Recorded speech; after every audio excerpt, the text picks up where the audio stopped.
Hello and welcome to the 160th of a second photography podcast. In this episode I'm going to talk about the ZV1.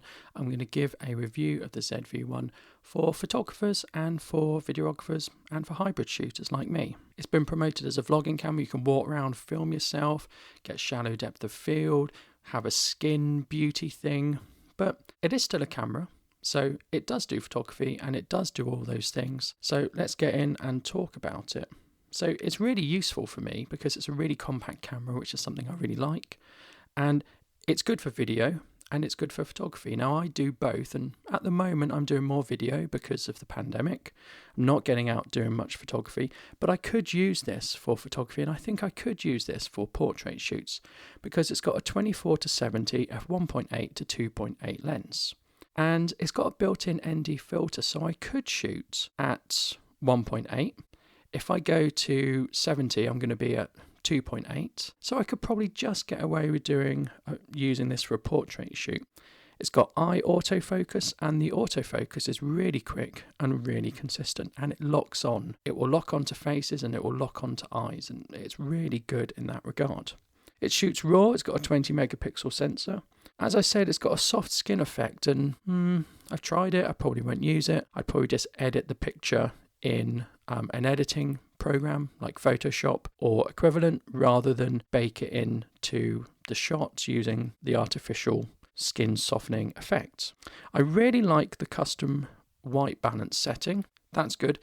If you take a picture, it identifies where the grey is when you use a grey card, and it sets it accordingly.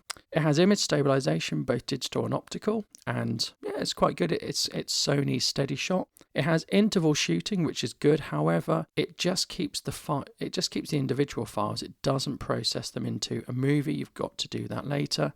But I guess some people prefer that rather than doing a time lapse and then it coming out as a video file.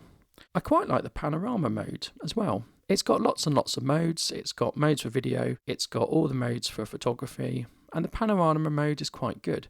You sweep along and then it stitches it all together. And I've had a quick go of it. Again, not gone anywhere that justifies doing a panorama.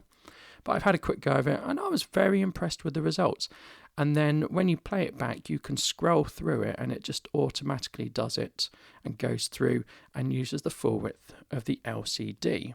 Comes with bracketing, comes with high-speed shooting. It's got the memory recall, so you can set in memory, your settings, your ISO, all your settings. And it's got very good dynamic range as well. So you can set all that in memory. You don't have to go through the menus, and you can assign things to a quick menu. And it's good you don't have to go through the menus because they're Sony menus and they're fiddly. So there's loads and loads of things you can do, but it takes you time to get there and set things because you've only got really the back controls.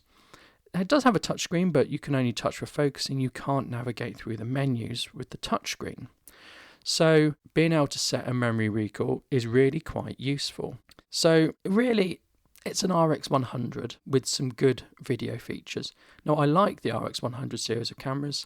I had the original RX100 and I sold it because I just wasn't using it. And then I sort of regretted selling it. I thought, I wish I had my RX100. And that was one of the motivations to buy the ZV1. Get a nice compact camera that can do it all. So it can do good video and it can up my video game, and I can also use it for photography. So that's really good.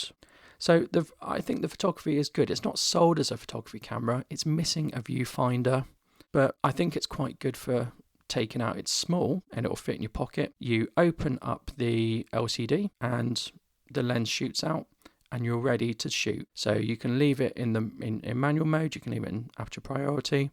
And then you can very quickly get out shooting photography.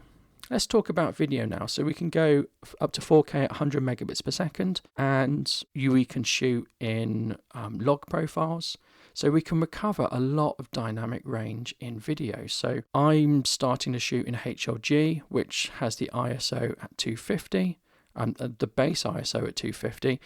And I can put zebras on and I can put peaking on, and I can get a really well exposed image that has good dynamic range. And of course, if I want shallow depth of field, I can add that ND filter in because it's built in. The audio is very good, and that's one of the strong selling points of the camera. It's got a 3-capsule microphone on the top, and it's got an included dead cat. The included dead cat can get in the way a bit, and you can take it off, and you can use the hot shoe to plug in Sony accessories like certain microphones, and they'll work. Also, you can stick a external microphone in the side, just like the RX100 Mark VII. So audio is really good on this camera. The picture is really good on this camera. People have moaned the lens isn't quite wide enough when you shoot in 4K and you have image stabilization on. I'm not bothered about that because I don't really do a lot of vlogging. I don't really vlog at all. I just make videos.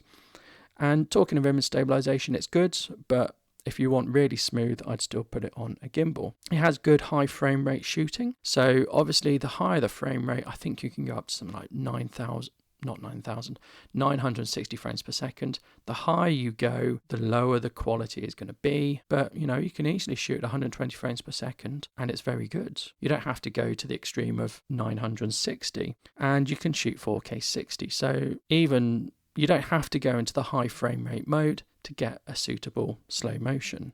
So it's a good camera. It's a little bit cheaper at the moment. You can get a Bluetooth remote, which I got bundled with it, which is more useful than it sounds. So you can control the camera with Bluetooth remote, which means you just stick it on this stick and you can turn it on and off and zoom in and out and do most of the functions you need one-handed while holding the camera, which again is designed for the vloggers. So what's bad about it? The only things I don't like about it are when you turn it off, the lens is slow to retract. It will stay there for a while, then retract. It doesn't have a viewfinder. If you want a viewfinder, you're going to have to get an RX100. And it's compromise again, isn't it? It doesn't have a viewfinder because it's got that super microphone and it's got a hot shoe. So put a viewfinder in, you make the camera bigger. And most of the people who are going to get this probably aren't going to use the viewfinder. The LCD is tiltable and flippable. So you can use the LCD. So I open it out, I turn it, and I put the LCD against the back. And the LCD is plenty bright, but you might struggle on a really sunny day. It's got Bluetooth, which I've talked about.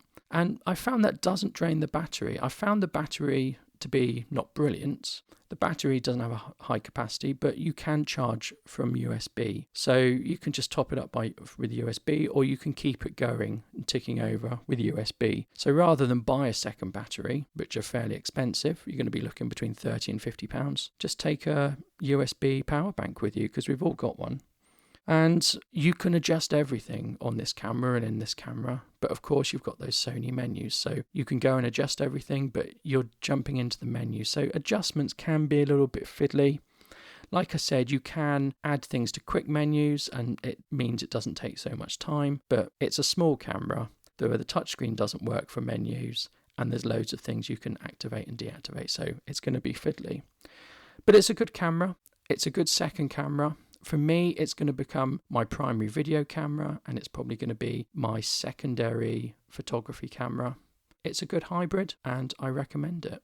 But I know it won't be for everyone. And I know a lot of people will be put off by the vlogging selling points. They might not think it's a serious camera, but I think it's a serious camera, and I think it's a good camera. Anyway, we're coming up to Christmas. Do listen to my Christmas gift guide. That is the episode before this. If I don't speak to you, I don't hear from you, have a lovely Christmas and have a lovely holiday season, and try and get out and do some photography if you can and if it's safe. Thank you. Goodbye.